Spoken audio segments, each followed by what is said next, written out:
Decíamos antes de iniciar la reunión, o al inicio de la reunión,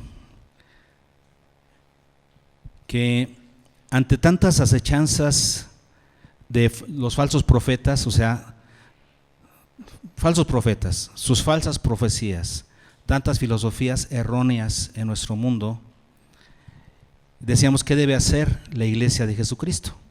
Y hubo una lluvia de ideas acerca de lo que como iglesia debemos hacer ante esas acechanzas, ¿no? La verdad es que son muchas. Y si tratáramos de enumerar todas las filosofías falsas, toda la manera de pensar errónea en relación con la palabra, no terminaríamos. Y sería muy difícil prepararnos en ese sentido, ¿no? Conociendo, si quisiéramos para defender nuestra fe, conocer todos los errores, todas las filosofías erróneas que hay, no acabaríamos, sería muy complicado y nos haríamos muchas bolas. Ya sabemos que la mejor manera de defender nuestra fe es estar en la verdad. Es la mejor manera, estar en la verdad. Porque hay tantos caminos. Pero podríamos hablar de dos tipos de profetas falsos que existen y que entran a la iglesia acechando. Dice la Escritura en varios versículos que este tipo de personas entran encubiertamente a la iglesia. Entonces no estamos hablando aquí, hoy no vamos a hablar acerca de las filosofías falsas que hay en el mundo, son muchísimas y que nos influyen también, pero vamos a hablar de los falsos profetas que están dentro de la iglesia. Ustedes dirán, ¿falsos profetas dentro de la iglesia? ¿Cómo? ¿Será Pío Silva? Digo, ¿será posible? Sí, la Biblia lo enseña. En varias cartas los escritores hablan sobre esa situación que se daba dentro de la iglesia en aquella época y por supuesto ha sido parte de la historia de la iglesia siempre han existido. Y esos falsos profetas se pueden manifestar de dos maneras. Número uno, atacando aspectos principales de la doctrina cristiana en su teoría. O sea, atacan teóricamente la doctrina. Algunos ejemplos de esto, por ejemplo, los judaizantes. En la época bíblica estaban los judaizantes que en la teoría estaban enseñando una falsa doctrina. ¿Cuál era su teoría? Que para ser salvo, además de creer en Cristo por fe, tenías que guardar la ley y circuncidarte. Entonces, era una situación teórica, estaban enseñando una doctrina falsa en el papel, ¿verdad? Les estaban enseñando. Por ejemplo, los gnósticos eran personas que también traían alguna enseñanza falsa, distinta. Ellos, por ejemplo, enseñaban que Jesucristo no había venido en carne. El apóstol Juan en su carta es el que está contrarrestando esta falsa enseñanza de los gnósticos. Entonces, ¿cuál era? Decían que Jesucristo realmente no vino en carne. Tomó una apariencia de hombre, pero no una naturaleza humana. Es lo que enseñaban los gnósticos. Era un ataque hacia la persona de Jesucristo, ¿no? Eran falsos profetas que enseñaban esto en su teoría. O sea, atacaban en la teoría, en el papel, a la doctrina cristiana. Y como esa, muchas otras que han venido a lo largo de la historia de la iglesia, que atacan, por ejemplo, la Trinidad, que dicen que, al no entender la Trinidad, ¿verdad? Dicen que es un solo Dios con tres manifestaciones, o que son tres dioses, ¿no? Pero la Biblia nos enseña que es un solo Dios en tres personas, no en tres manifestaciones. Entonces algunos enseñaban Jesucristo es solo un Dios, pero a veces se manifiesta como el Padre, a veces se manifiesta como el Hijo. No, eso no enseña la Biblia, son tres personas. Entonces, como otras doctrinas que han atacado la divinidad de Cristo, diciendo que Jesucristo realmente no fue divino. La divinidad y la humanidad no se pueden juntar. Entonces, cuando estuvo aquí en la tierra Jesús no fue divino. Fue un profeta, fue un maestro excelente, pero no fue divino, no fue el Hijo de Dios. Y como esas, ¿no? Personas que atacan la doctrina en su teoría. Eso es un tipo de falsos profetas. Pero tenemos otro tipo de falsos profetas que son los que atacan la doctrina cristiana desde la conducta, o sea, desde su manera de ser, desde su manera de vivir, desde su estilo de vida. No enseñan, diríamos, con palabras, pero sí enseñan con su forma de vivir, con su conducta. Ejemplos de eso, por ejemplo, 1 Timoteo 4, que habían personas que decían que para estar bien con Dios no había que casarse, y ellos no comían ciertos alimentos, y entonces los demás le preguntaban, oye, ¿por qué no comes alimentos? Entonces aprendían de su conducta. ¿Por qué no te casas? No, pues es que los buenos cristianos no se casan porque el sexo es pecaminoso, ¿no? Y entonces no debemos comer tampoco puerco ni esto. ¿Y qué dice 1 Timoteo 4? Que habrán personas que prohibirán casarse y abstenerse de alimentos, lo que sería un legalismo. Segunda de Pedro 2 nos habla de muchos que seguirán las disoluciones de estos falsos profetas que entran dentro de la iglesia. Diríamos, no necesariamente ellos enseñan una doctrina diferente con sus palabras, pero con su comportamiento sí animan a otros a que sigan ese mal comportamiento. Aquí la Biblia le llama disoluciones. ¿Cómo sería eso? Dígame otra palabra para entender disoluciones.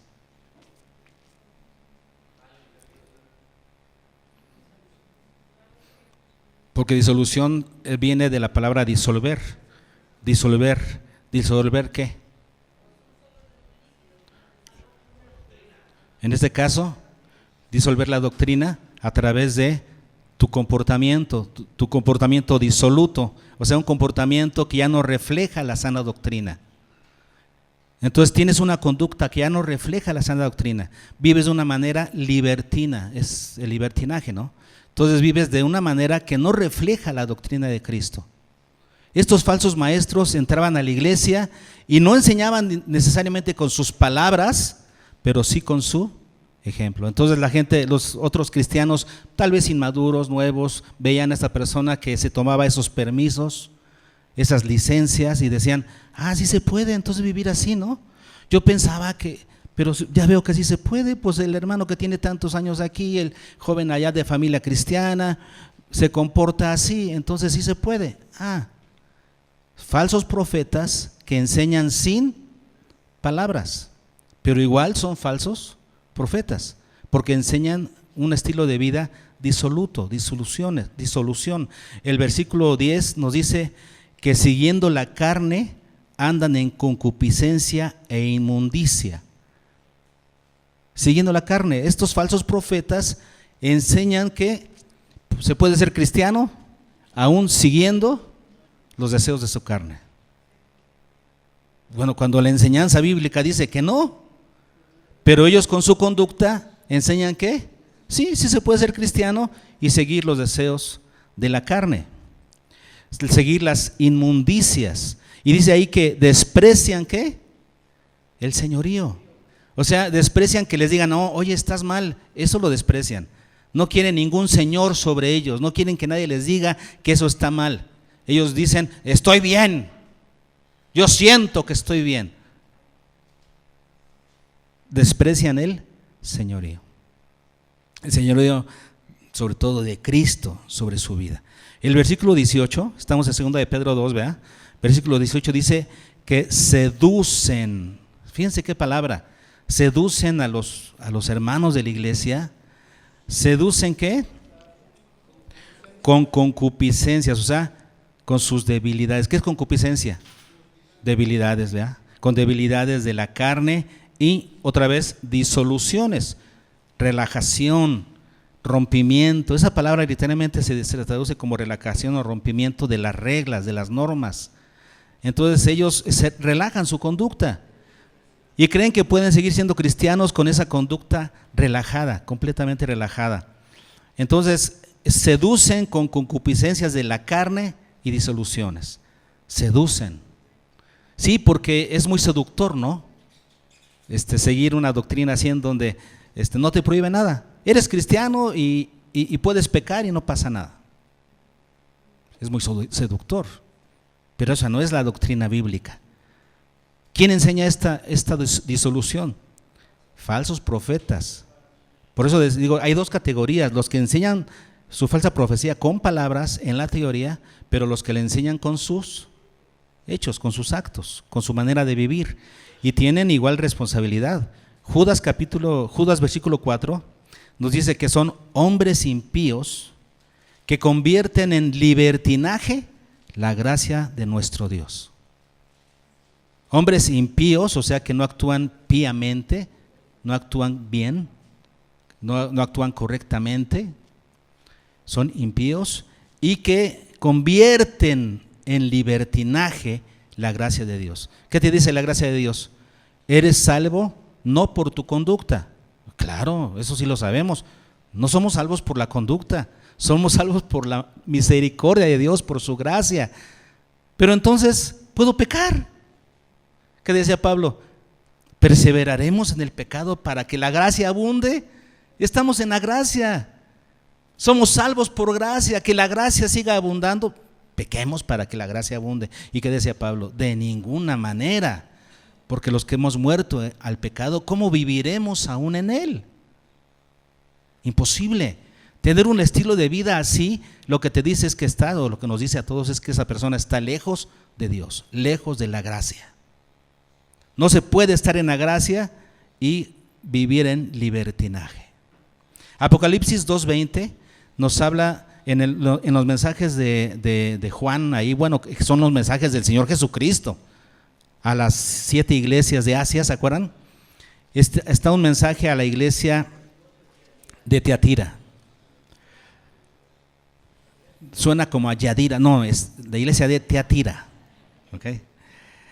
Y ahí habla de que primero le echa flores a la iglesia, porque dice el Señor Jesucristo: yo conozco tus obras, tu amor, tu fe, que tus obras postreras son más que las primeras. Y claro, porque siempre que alguien te habla bonito, es el anticipo de un regaño fuerte, ¿no es cierto?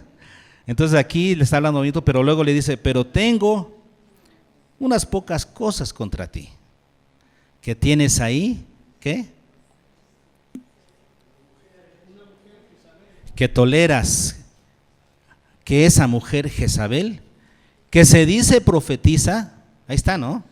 Que con sus hechos se dice profetiza, enseñe y seduzca a mis siervos a fornicar y a comer cosas sacrificadas a los ídolos. En este caso, esta mujer está usando sus palabras, pero también su encanto. No necesariamente se quiere decir que esta mujer que estaba ahí seduciendo a las personas de esta iglesia se llamara Jezabel. Está haciendo alusión a la esposa de Acab. ¿Se acuerdan de esa mujer?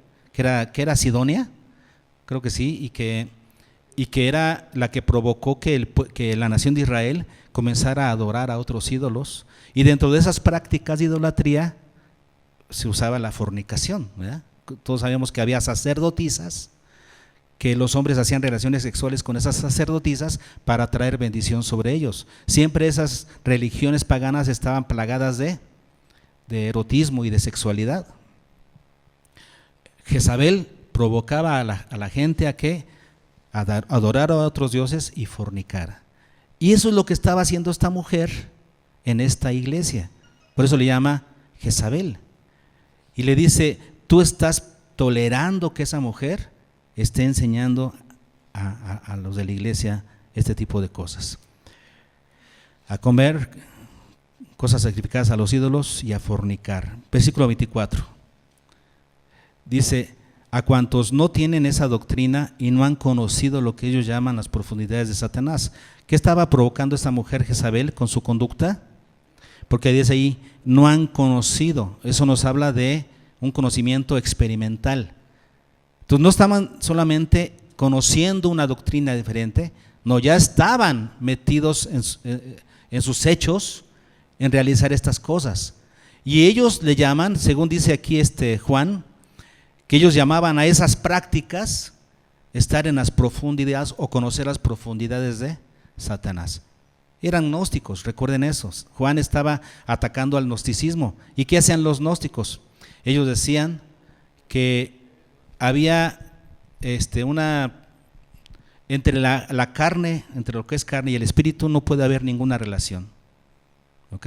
Entonces tú puedes ser santo delante de Dios en lo espiritual, aunque cometas actos carnales pecaminosos con tu carne.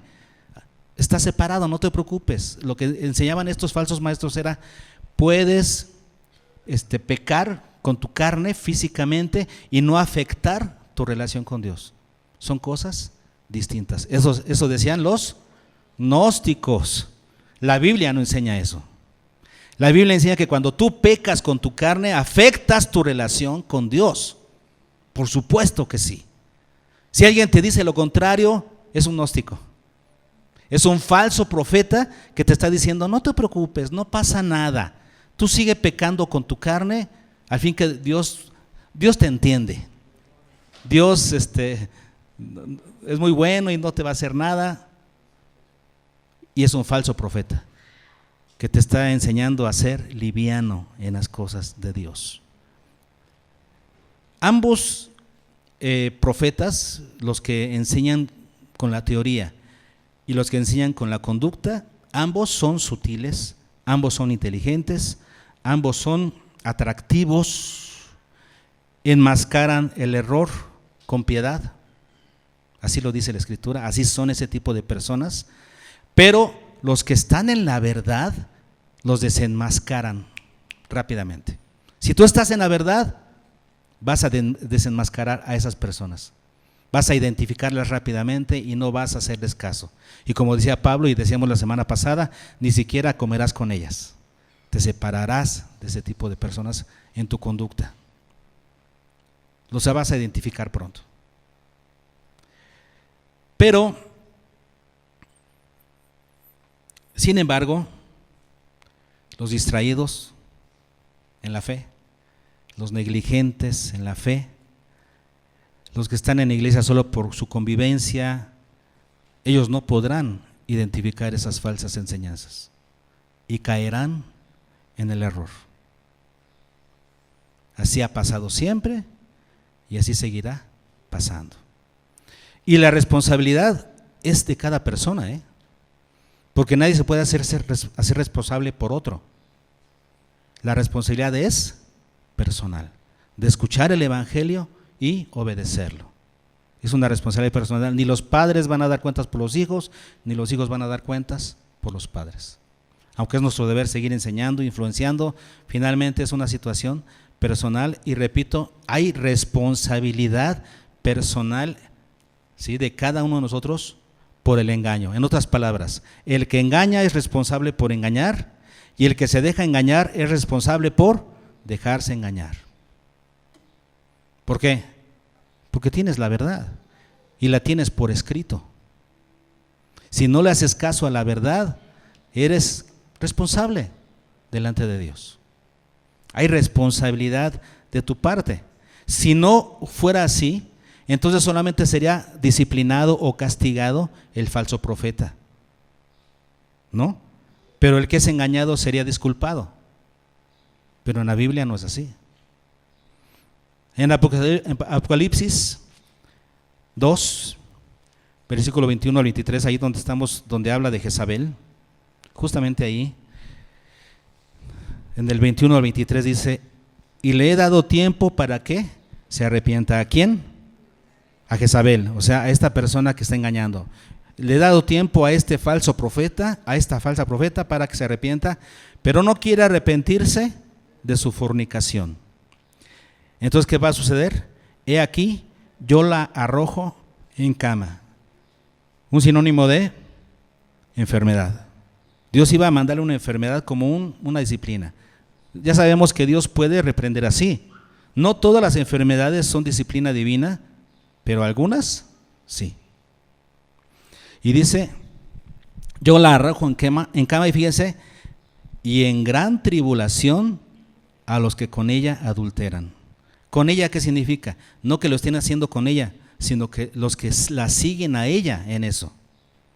Entonces, a ella la va a arrojar en cama, pero ¿qué? ¿Y a los que la siguen? En gran tribulación. Interpreten eso. En gran tribulación. Luego decimos, ¿y por qué me pasa? ¿Y por qué? ¿Por qué será? Si no se arrepienten de las obras de ella. ¿Cuál es la única, el único antídoto, la única solución para evitar esto? El arrepentimiento.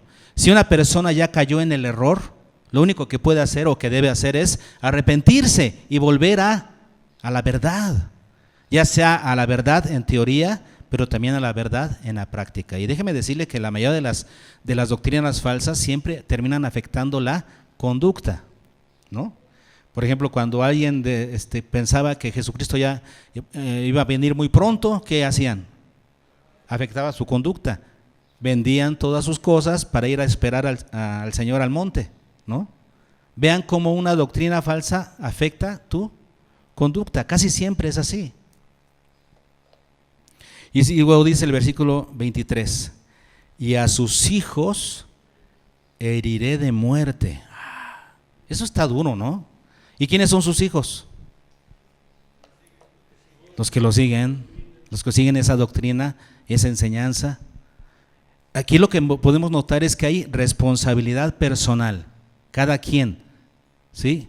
Hay responsabilidad tanto en el falso profeta como en el que recibe esa falsa profecía.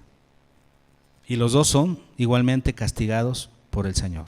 Si no hubiera responsabilidad de parte del que es engañado, pues Dios lo disculparía. El que es engañado es responsable por ser engañado, porque aquí tiene la verdad. Y dice el versículo 23, en donde estamos,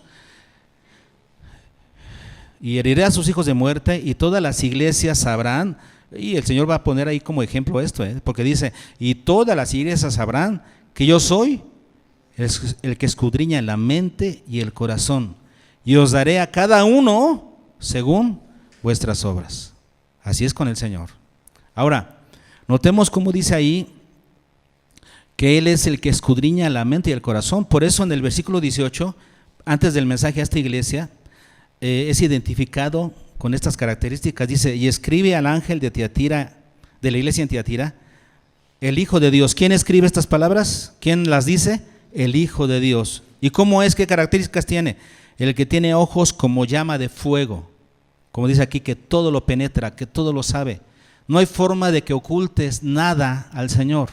Él tiene ojos como llama de fuego. Todo lo sabe. Y luego, ¿qué más tiene? Pies como bronce bruñido. ¿Saben para qué? Para pisotear y destruir. Dios es un juez duro, pues para destruir. Él juzga perfectamente las obras de cada uno y da a cada uno según sus obras. Entonces, existe responsabilidad de cada uno de estar en la verdad o de estar en el error. Ahora sí vayamos, entonces, ¿a qué es lo que debemos hacer? ¿Se acuerdan que memorizamos este versículo de Judas 20:21? Bueno, primero veamos para quién va el consejo. ¿Para quién va? Aquí, ahí en el versículo 20, ¿cómo comienza? Según lo aprendimos. Pero vosotros, ¿qué? Amados. Entonces, este consejo va para los que no están en el error. En Apocalipsis 2:24 dice, pero a vosotros y a los demás que están en Tiatira, a cuantos no tienen esta doctrina y no han conocido lo que ellos llaman las profundidades de Satanás, yo os digo, no sin poner otra carga, pero lo que tenéis, retenedlo hasta que yo venga. Entonces, este mensaje de esperanza, ¿a quién se le da? Se le dan al que no está en el error. Este mensaje no es para el que ya está en el error. El que ya está en el error, ¿qué debe hacer? Debe arrepentirse y debe ser rescatado, ¿no? En Judas tenemos que, dice en los versículos 22, a algunos que dudan, convencerlos. Entonces, deben dejarse convencer. A otros, salvad arrebatándolos del fuego, y de otros tener misericordia con temor, aborreciendo aún la ropa contaminada por su carne. Entonces, si alguien ya cayó en el error, lo que tiene que hacer es dejarse convencer para arrepentirse y dejar esos malos caminos. Pero este versículo que memorizamos, que son los consejos para no caer en el error, son dados para quienes, para los que no han caído, para los que no están en el error. ¿Está bien? Bueno, dicho esto, veamos el consejo, los 3 consejos. Estos 3 consejos diríamos que son 3 participios. ¿Ya los identificaron? 3 gerundios, ando, endo, que nos hablan de unas acciones habituales dentro del sujeto. Esto es lo que nosotros debemos hacer habitualmente para no caer en el error. ¿Está bien? ¿Cuáles son las 3? Edificándoos, orando y esperando. Esperando, porque los otros conservados, no, debe ser ando, endo, terminación ando, endo, para que sea un participio. Entonces son 3 acciones: edificándoos, orando y esperando. Vamos a ver de qué se trata, ¿no? ¿Sí? ¿Les parece bien? La primera es edificándoos sobre vuestra santísima fe. Es lo que tenemos que hacer, ¿para qué? Para no caer en el error de los falsos profetas. ¿Qué debemos hacer? Edificarnos a nosotros mismos, porque esta palabra edificándoos significa edificándonos a nosotros mismos. ¿Cómo? En vuestra santísima fe. Entonces, tenemos que edificar sobre la fe que ya fue sembrada en nosotros. Sobre esa fe que fue sembrada en nosotros, sobre ella edificamos en nosotros mismos. ¿Se dan cuenta de lo que es? Edifica la fe que fue sembrada en ti, sobre esa fe que fue sembrada en ti, sobre esa fe, edifícate a ti mismo, es lo que está diciendo este pasaje. Qué importante, hermanos, lo que siempre decimos: conocer la palabra. Dice el apóstol: no me cansaré de repetirles lo mismo.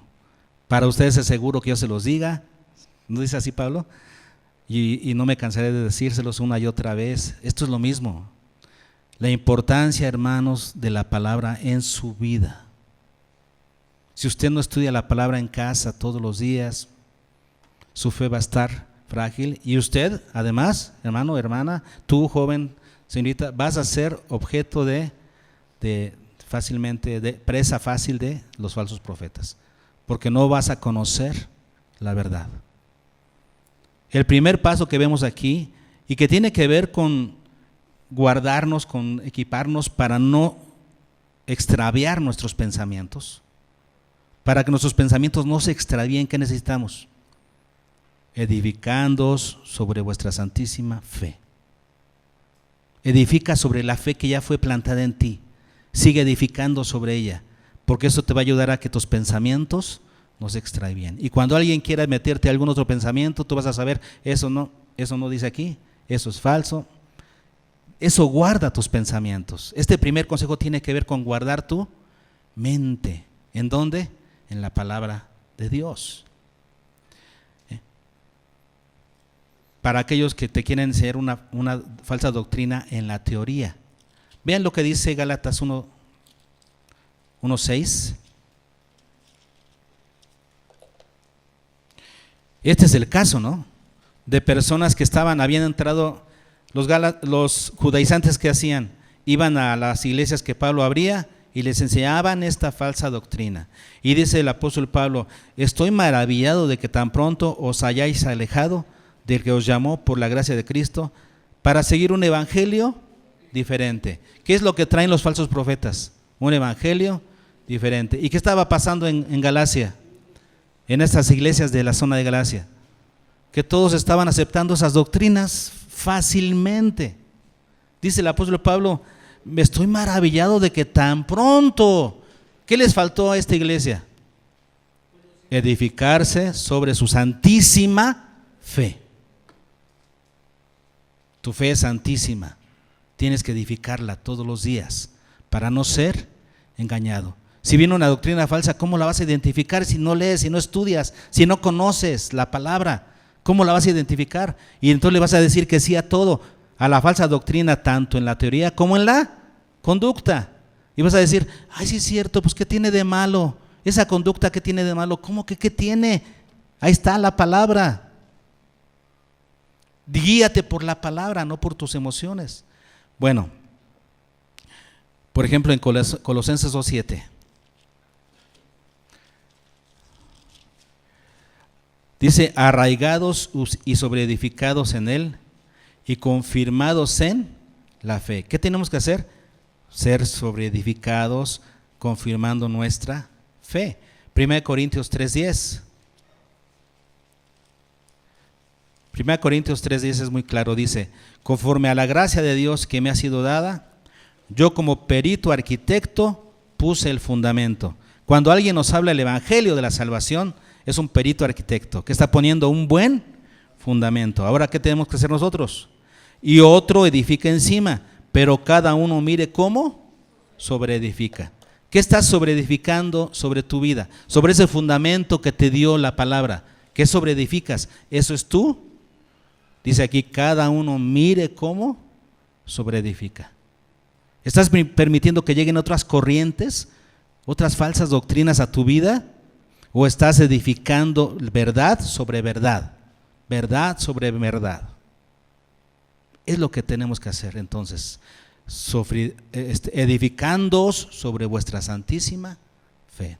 ¿Ok? Ese es el primer paso. La segunda instrucción dice, orando en el Espíritu Santo. Entonces algunos dirán, pues entonces hay que orar en lenguas, ¿no? La oración en el Espíritu es orar en lenguas. No, esa es una interpretación muy débil. Orar en el Espíritu no es orar en lenguas, y menos en este contexto. Es como cuando dicen que ores en el nombre de Cristo Jesús. Todo lo que pidieres al Padre en mi nombre, dijo Jesús, yo lo haré. Ya hemos entendido eso, ¿no? ¿Qué significa orar en el nombre de Cristo? Como si Él lo hiciera. Es decir, Señor, voy a pedir lo mismo que tú pedirías. Entiendo tu palabra, te conozco por tu palabra y sé lo que tú pedirías, Señor. Es que voy a orar en el nombre de Cristo. En el nombre de Cristo no es una fórmula secreta, no es una varita mágica que todo lo que tú digas, y lo pido en el nombre de Cristo, y ya, se cumple, ¿no? Porque usaste la fórmula secreta. No, en el nombre de Cristo significa que lo estás pidiendo como si Él mismo lo pidiera. Si no lo es así, entonces sería como Pablo dice, no, como dice Santiago, ¿por qué pides y no recibes? Porque pides para tu propia carne, para tus complacencias. Entonces, ¿qué significa orar en el Espíritu? Orar en la voluntad del Espíritu. Ya estuvimos viendo esto desde el año pasado, ¿no? Viendo cómo es la forma correcta de orar, qué debemos de pedir, cómo pedir, ¿para qué? Pues para ser edificados, para además construirnos como buenos siervos de Dios. Ya sabemos que Dios no se va a dirigir 100% por lo que pedimos, sino por lo que es bueno para nosotros. Pero saber orar nos forma a nosotros. Tenemos que orar en el Espíritu, significa orar de acuerdo a la voluntad del Espíritu. Y ya sabemos, según Gálatas, que el Espíritu se contrapone a los deseos ¿de qué? De la carne. Por eso tenemos que orar conforme a la voluntad del Espíritu. ¿Para qué? Para contrarrestar nuestros deseos carnales. Porque nuestra carne nos dice, hazlo, no pasa nada. Pero el Espíritu te dice, no lo hagas. El Espíritu te dice, abstente de los deseos de la carne. Pero tu carne te dice, no, ya hazlo, ¿qué te esperas, hombre? Hazlo y después ves qué pasa. Pero la palabra te dice, abstente. Entonces, ¿qué significa orar en el Espíritu? Señor, hágase tu voluntad.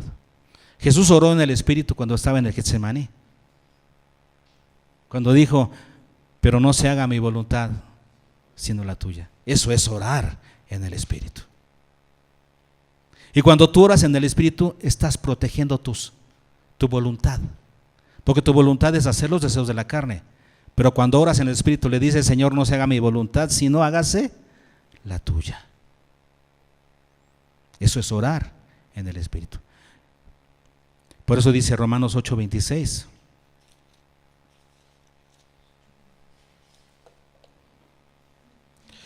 Y de igual manera el Espíritu nos ayuda en nuestra debilidad. Pues, ¿qué hemos de pedir como conviene? No lo sabemos, pero el Espíritu intercede por nosotros con gemidos indecibles. Mas el que escudriña en los corazones sabe cuál es la intención del Espíritu, porque conforme a la voluntad de Dios intercede por los santos. Fíjense, hasta tenemos la intercesión del Espíritu a favor nuestro. ¿Para qué? Para que andemos en el Espíritu, para que vivamos en el Espíritu.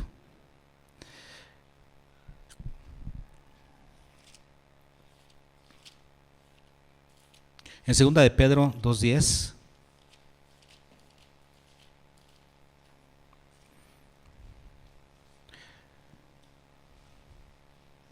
nos dice cuál es la razón por la que a algunos no les gusta orar en el Espíritu. Sobre todo esos falsos profetas. Dice que mayormente aquellos que siguiendo la carne andan en concupiscencia e inmundicia. ¿Y se acuerdan que habíamos leído esto? Dice, y desprecian el señorío. Los que están en Cristo, hermanos, los que estamos en Cristo, no despreciamos el señorío. El señorío de Cristo sobre nosotros. Amamos el señorío de Cristo. Pero los que son falsos profetas y los que los siguen, desprecian el señorío. Así es que ellos no van a orar en la carne. Digo, no van a orar en el Espíritu, van a orar en la carne. Porque van a decir, no, Señor, lo que pides es muy exigente. No, mejor sigo mi carne. Y ahí tú me perdonas, ¿no? Más vale pedir perdón que pedir permiso. ¿Cuántos dicen amén? No. No más vale ser como los que no anduvieron en consejo de malos, ni estuvieron en camino de pecadores, ni en silla de escarnecedores se han sentado. Eso es lo mejor, es lo que buscamos. Así es que, así hermanos, guardamos nuestra voluntad. Cuando oramos en el Espíritu diciéndole, Señor, hágase tu voluntad y no la mía, estamos guardando nuestra voluntad del error, para no caer en el error. Tercer consejo, esperando la misericordia de nuestro Señor Jesucristo. ¿Y para qué esperamos la misericordia de nuestro Señor Jesucristo, hermanos? Para conservarnos en el amor de Dios. Dice, conservaos en el amor de Dios, esperando la misericordia. ¿Cómo te conservas en el amor de Dios? Para que no vengan otros amores a tu vida, porque van a venir muchos amores a tu vida. Personas, circunstancias, ejercicios, cosas que van a tratar de robarle el amor de Dios, ¿no? Que el amor de Dios no tenga el primer lugar en tu vida. Van a venir otros amores. ¿Cómo te conservas en el amor de Dios? ¿Cómo guardas tus emociones? ¿Cómo guardas tu corazón del error? ¿Cómo? Esperando la misericordia de nuestro Señor Jesucristo para vida eterna. Vamos a entender esto, ¿no? ¿Qué significa esto? Esperando. Esa palabra esperando es la misma que utilizaba, por ejemplo, en Lucas 2, cuando dice que esa mujer que estaba en el templo y habló del Señor Jesús cuando lo fueron a presentar, dice que ella esperaba en la manifestación de Jesús. Esperaba. Cuando Simeón, ese anciano, también estaba orando por el niño, él dice que también esperaba en la manifestación del Señor. Esperar, ¿qué significa entonces? Esperar con vistas a recibir algo, sabiendo que vas a recibir algo. Nosotros, ¿cómo debemos estar viviendo la vida cristiana? Esperando, así se acierta. ¿Qué? La misericordia de nuestro Señor Jesucristo. ¿Cuál es su misericordia? ¿A qué se está refiriendo aquí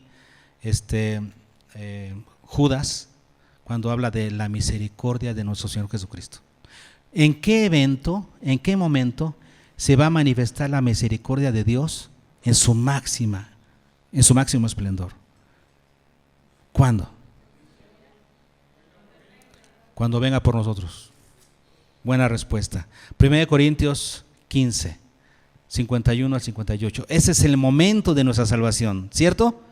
¿Cuál va a ser el momento de nuestra salvación? Porque la salvación sabemos que es un evento futuro. Nosotros hoy sabemos que somos salvos porque Dios nos lo promete, pero la salvación es un evento futuro. ¿Y cuándo va a ser el día de nuestra salvación? 1 Corintios 15. Y vamos para allá, véanlo conmigo, por favor, para ver si no me equivoco en algo. 51 al 58 dice: He aquí os digo un misterio, no todos dormiremos, pero todos seremos transformados. En un momento, en un abrir y cerrar de ojos, a la final trompeta, porque se tocará la trompeta, y los muertos serán resucitados incorruptibles, y nosotros seremos transformados. Porque es necesario que esto corruptible se vista de incorrupción, y esto mortal se vista de inmortalidad. Y cuando esto corruptible se haya vestido de incorrupción y esto mortal se haya vestido de inmortalidad, entonces se cumplirá la palabra que está escrita: sorbida es la muerte en victoria. ¿Dónde está, oh muerte, tu aguijón? ¿Dónde, oh sepulcro, tu victoria? Ya que el aguijón de la muerte es el pecado y el poder del pecado la ley. Mas gracias sean dadas a Dios que nos da la victoria por medio de nuestro Señor Jesucristo. Así que, hermanos míos amados, estad firmes y constantes, creciendo en la obra del Señor siempre, sabiendo que vuestro trabajo en el Señor no es en vano. Mantenernos firmes y constantes, esperando la misericordia de nuestro Señor Jesucristo. ¿Cuál es ese día en el que el Señor manifestará su máxima misericordia? Ese día. Nosotros esperamos ese día. También lo describe igual 1 Tesalonicenses 4, ¿verdad? Del 15 al 18, ¿qué dice? Ya se lo saben, ¿verdad? Ese es un poquito más conocido.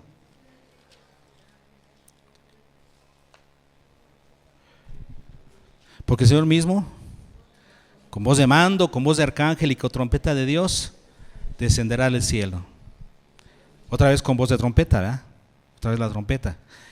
Y los muertos en Cristo resucitarán primero. Luego nosotros, los que hayamos quedado, seremos arrebatados juntamente con el Señor para recibir al Señor, ¿en dónde?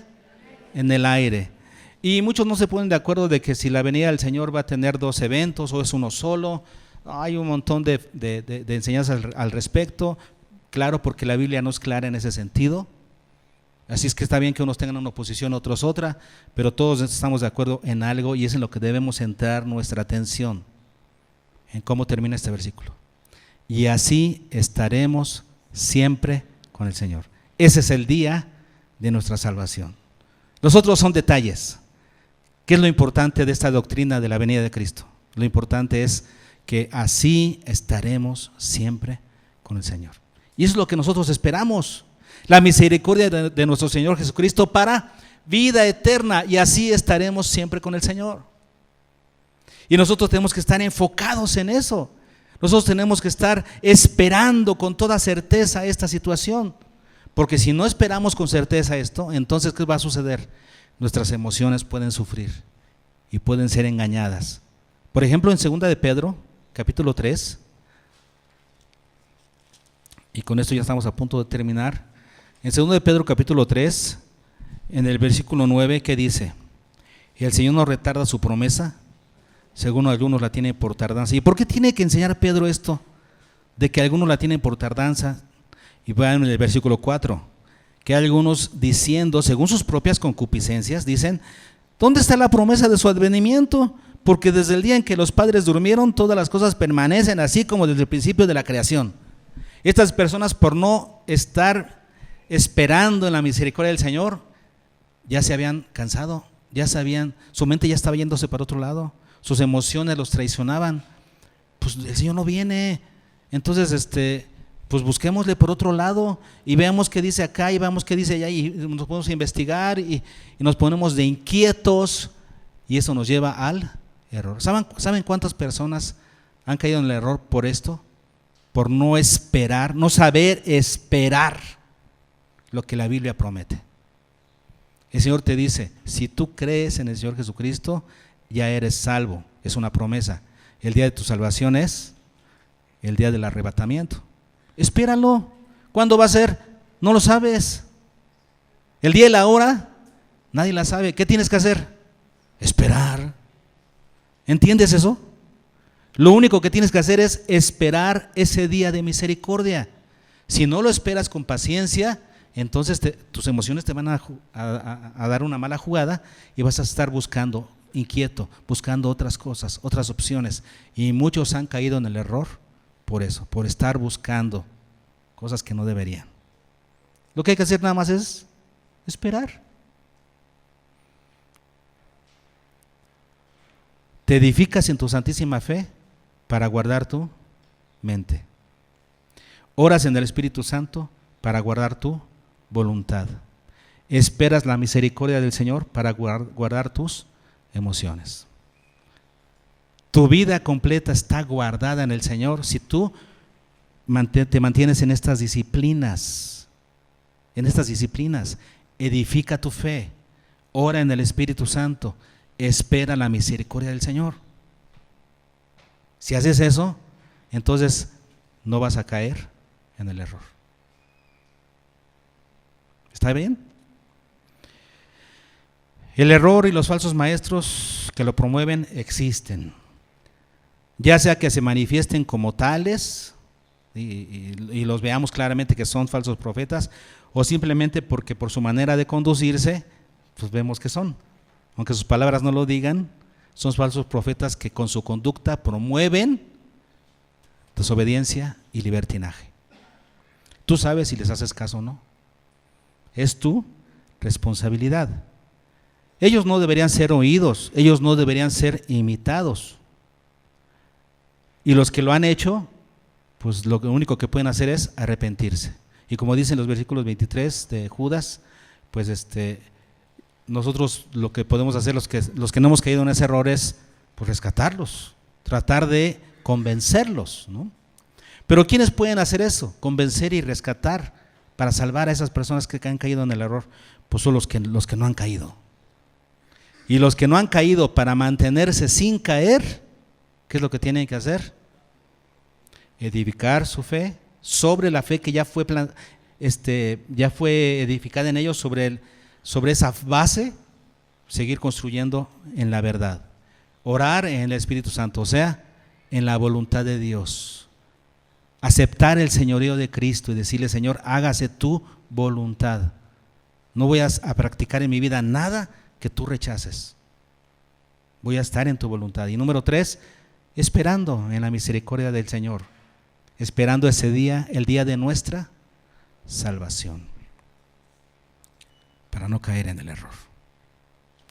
En medio de un mundo en el que hay tantas voces, nosotros debemos decidir correr al Señor, correr hacia el Señor, dar media vuelta y alejarnos del mundo, alejarnos de los deseos, alejarnos de las malas doctrinas y correr hacia el Señor.